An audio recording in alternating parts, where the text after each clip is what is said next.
Now, new measures to keep young people safe online have been criticised for lacking ambition and prioritising the interests of tech companies over children. Ofcom published its final children's codes of practice today.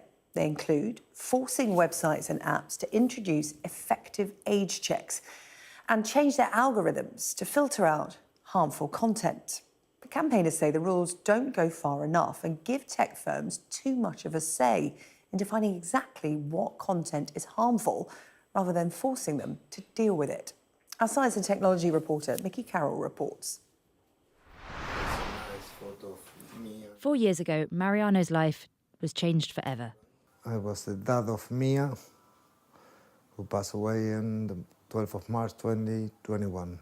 You need to understand when this happened to you, it's, the whole world is on the floor. 14-year-old Mia was being bullied online, and since her death, Mariano has been campaigning for children to be better protected on the internet. Young kids, they used to have access to things that we never imagined. Because of the use of algorithms, they were constantly looking for this subject. Even if they are not looking, they will receive the information. Sadly, there are hundreds of families like Mariano's. At a protest outside Meta's offices in New York, British families joined other bereaved parents who say social media contributed to the deaths of their children and demanded more accountability from social media companies. A memorial to their children, unveiled by the Duke and Duchess of Sussex, made it clear just how much they had lost. The Prince, a father of two himself, called for change. While social media companies claim to be taking action, most still withhold critical data from grieving parents, data that could provide answers and accountability. Social media is quietly taking our children, and those with the power to make change are failing to act. But now Ofcom has released rules to try and turn the tide on online harm. From July, tech companies will be held responsible for looking after their youngest, most vulnerable users. Sites that host pornography, self-harm, suicide or eating disorder content must have age verification tools.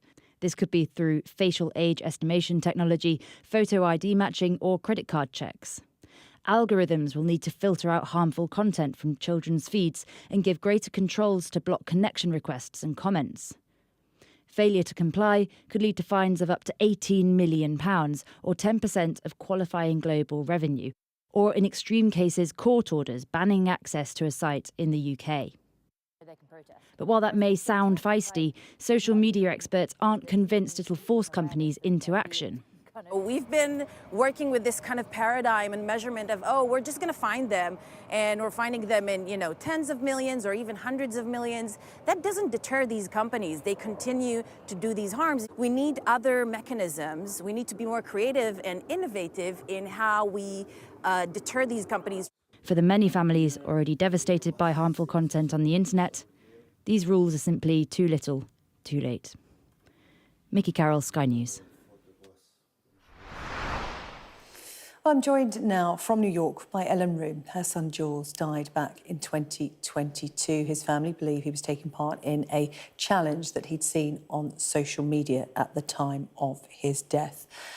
Ellen, it's good to see you. Thank you for coming onto the programme to talk about this. I know you've travelled out there to New York. We'll talk about that in just a moment. But first of all, your reaction to Ofcom's announcement, these new rules to keep children safe online. What have you made of them?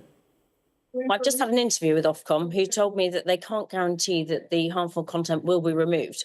My argument against that is, well, if you can't remove it, then why have we got children on the platform? I didn't get an answer to that.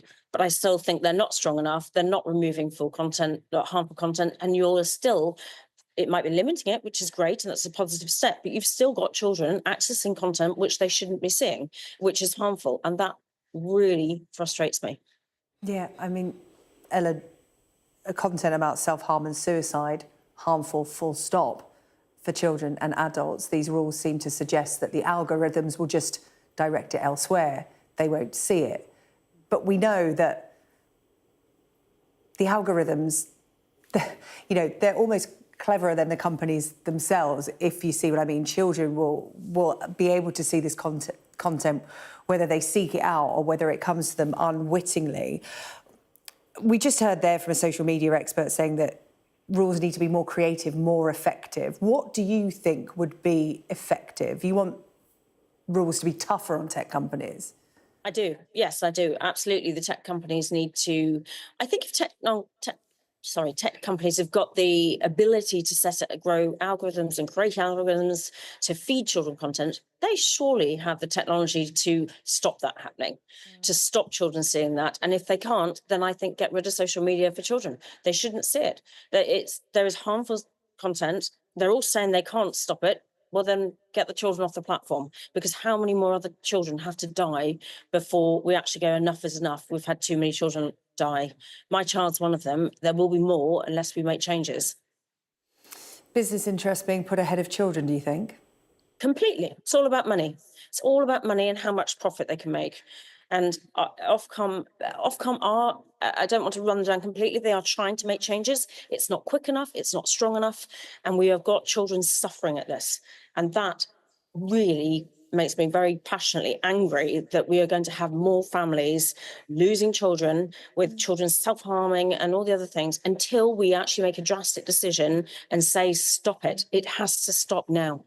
Yeah, Ellen, you've taken this all the way to Meta's front door today, their headquarters in New York. A number of UK families, I understand, out there with you. Talk to me about what today was all about. There were 6 or 7 UK families that flew out, and it's showing a united front with US parents. Through the Archewell Foundation, we went to an event last night, but we flew out with them to join forces. And then the Meta was separate to Archewell, but to show that this is a global problem. It's not just the UK, it's not US. All over the world, all children and parents are having the same fight. And we need to come together globally to make a difference. And these tech companies like Meta that we protested outside today need to pay attention and make changes now. Yeah. The Duke and Duchess of Sussex are there with you in solidarity. I know that you were at the event you were at last night, and the Duke of Sussex putting out a statement about this issue. And there was a line in there that stuck with me, because I know this is a real sticking point for you. He said that these tech companies are still withholding critical data, and that's not something that's mentioned in any of these Ofcom rules. It seems to be a separate issue, but this is about tech companies not giving families like yours information about their children's accounts, even when the very worst happens, even when they die, potentially as a result of what they have witnessed on their platforms. I raised that with Harry and Meghan last night, and I was talking about my Jules Law campaign, and I said I still don't have access to my son's data, which is entirely wrong. And they were both quite shocked that, how on earth am I in a situation as the parents where I don't know why my child died and I can't look at something my child saw, which is where I've been campaigning, as an awful lot of people know now, about my Jules Law campaign, which was being discussed. I've got a meeting in Parliament on the 15th of May. I think when a child dies, their social media should be automatically preserved and requested, just like a toxicology report, so that you hopefully will never need it, but you have the data for possible answers. Because I'm 3 years down the line and I don't know why my 14-year-old child is not alive. Yeah, you've been trying to get this information for 3 years. Where are you with that, Ellen? Because as I said, these Ofcom rules don't mention that. You brought it up with the Duke and Duchess of Sussex. He's mentioned it in a statement today, and they're just learning about it. So many other parents don't know about it because they haven't been in your position. Where are you with that push for that revelation of information that's so key? So I finally have a meeting booked on the 15th of May with the Home Office, the Secretary of State and the Minister of Justice. So I don't know. I'm hopeful and I'm praying that they actually see sense, and it could be a very easy amendment to the data bill to make sure that this happens when a child dies, and you don't have parents like me going forward not knowing why their child's died. And then alongside that, we need to change social media so we don't have any more children dying. But, you know, at least if we can make a change in that respect, maybe some families can get the answers, and maybe it'll be too late for me, but it could help other parents going forward.